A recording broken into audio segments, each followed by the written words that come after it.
Hi everybody, welcome back to my channel. This is Diksha Budiraja. We are going to start the chapter 8th of class 6th. The chapter name is The Man Who Never Quit. मतलब वो आदमी जो कभी quit ना करे, हार ना माने. क्विट मतलब हार मानना भी हो सकता है कि नेवर मतलब कभी नहीं. कि ये स्टोरी एक ऐसे पर्सन की है जिसने अपनी लाइफ में कभी हार नहीं मानी. बहुत सारे अप डाउन आए लेकिन उसने कभी हार नहीं मानी. Let's form up a little. इसके बारे में थोड़ा सा पढ़ते हैं. This inspiring story is about the co founder of Alibaba group, Jack मा.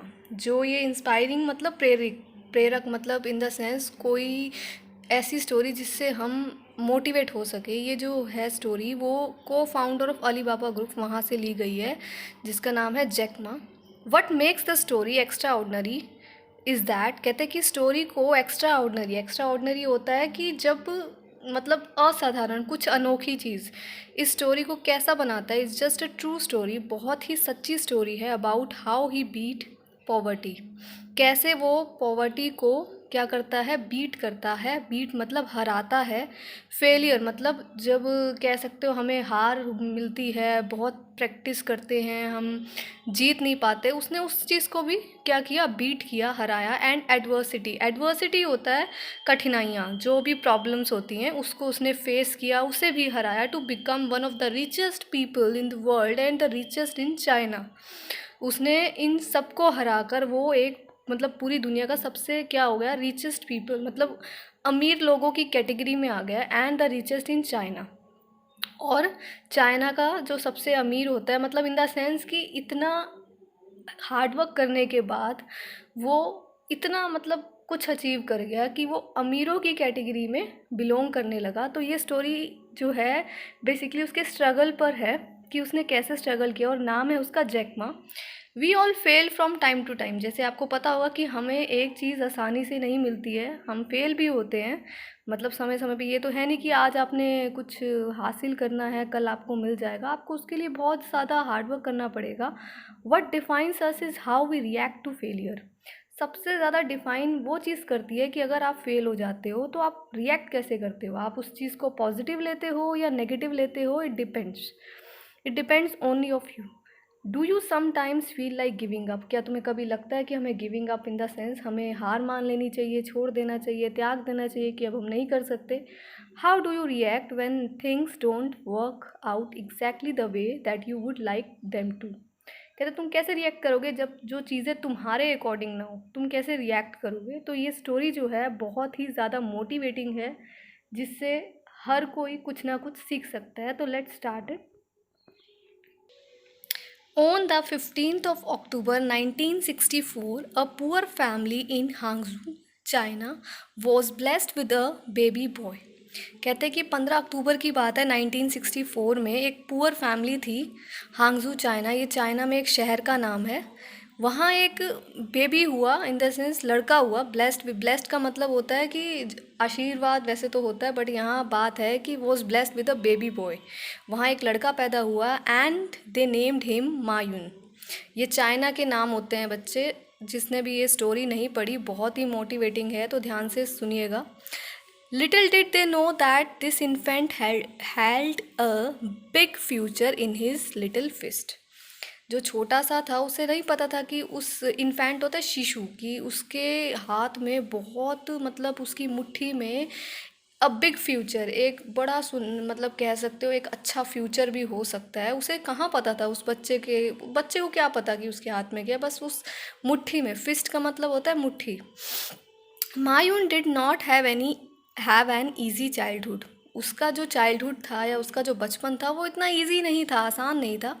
His parents did not have much money. उसके जो पेरेंट्स थे उनके पास इतना पैसा था ही नहीं. And as the middle child of 3, वो ना मतलब बीच का था इन द सेंस इससे एक बड़ा भाई भी था और उससे एक छोटा भाई भी था.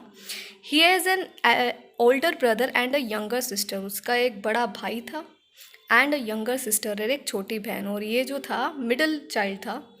He grew up without many luxuries. वो पैदा हुआ मतलब ग्रू अप का यहाँ ये कह सकते हो बड़ा होना, वो बड़ा तो हुआ लेकिन कोई भी उसके पास आलीशान चीज़ें नहीं थी, लग्जरीज आप उसको कह सकते हो, वो चीज़ें कुछ नहीं थी. He was often teased and bullied in school by his classmates because he was because he was so thin, but he showed strength of character where he lacked physical strength and didn't let the bigger boys scar him. देखिए, he was often teased, उसे जो है चिढ़ाया जाता था, bullied मतलब तंग किया जाता था जो उसके स्कूल के क्लासमेट्स थे उनके द्वारा, because he was so thin, वो बहुत ही पतला था. क्योंकि आपको भी मैंने बताया उसकी फैमिली इतनी रिच नहीं थी, सब फैसिलिटीज़ उसे नहीं मिली. But he showed strength of character, उसने जो है करेक्ट मतलब क्या दिखाया, अपना जो है स्ट्रेंथ दिखाई, अपनी पावर दिखाई. Where he lacked physical strength, जहाँ पर उसमें फिजिकल स्ट्रेंथ की तो कमी थी ही सही, but didn't let the bigger boys scares him. लेकिन जो बड़े जो लड़के थे वो उनको अलाउ नहीं करता कि वो उसे डरा दे. This prove to be one of the most important life lessons for him. हालांकि देखो वो फिजिकली बहुत ही वीक था लेकिन वो मेंटली जो है बहुत ही ज़्यादा स्ट्रॉन्ग था.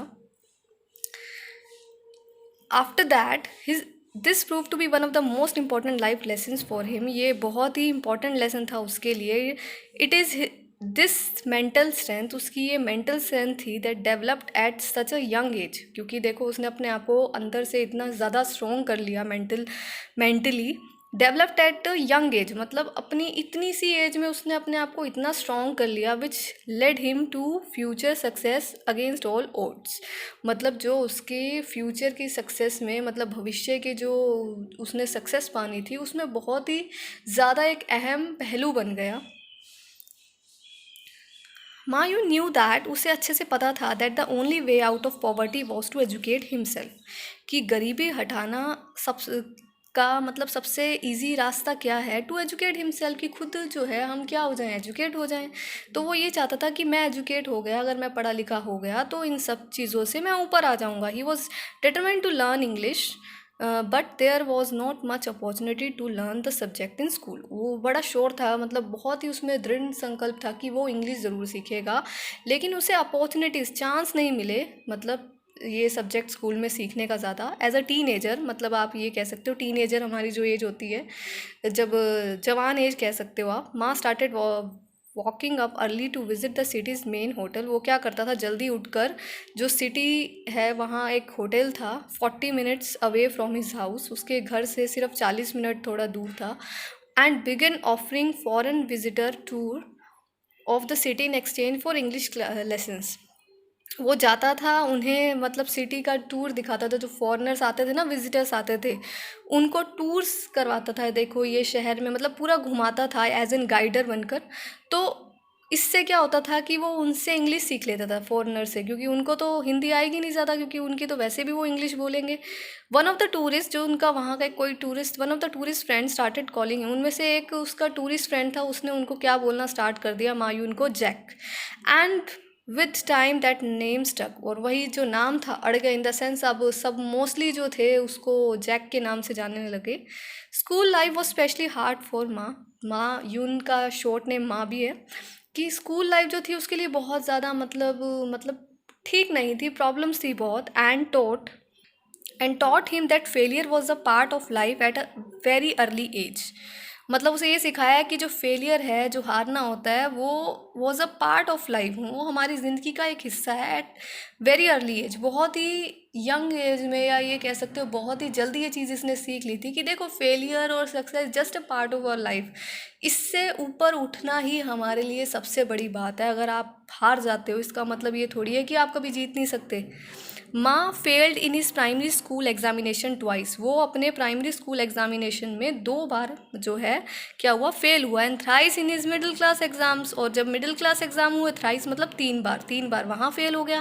When applying to universities about out his high class, जब उसने यूनिवर्सिटीज़ में अप्लाई किया, जैक फेल्ड। वहाँ पर एंट्रेंस एग्ज़ाम में वो 3 टाइम्स क्या हुआ, फेल हो गया। Jack fail the entrance exams 3 times, 3 बार वो एंट्रेंस एग्ज़ाम में भी फेल हो गया before finally joining Hangzhou normal university. जब उसने उस यूनिवर्सिटी में मतलब क्या आप ये कह सकते हो ज्वाइन करना था, that means he took 3 years to finally join a university. उसे कम से कम 3 साल लगे उस यूनिवर्सिटी को ज्वाइन करने में, as he could only apply once a year.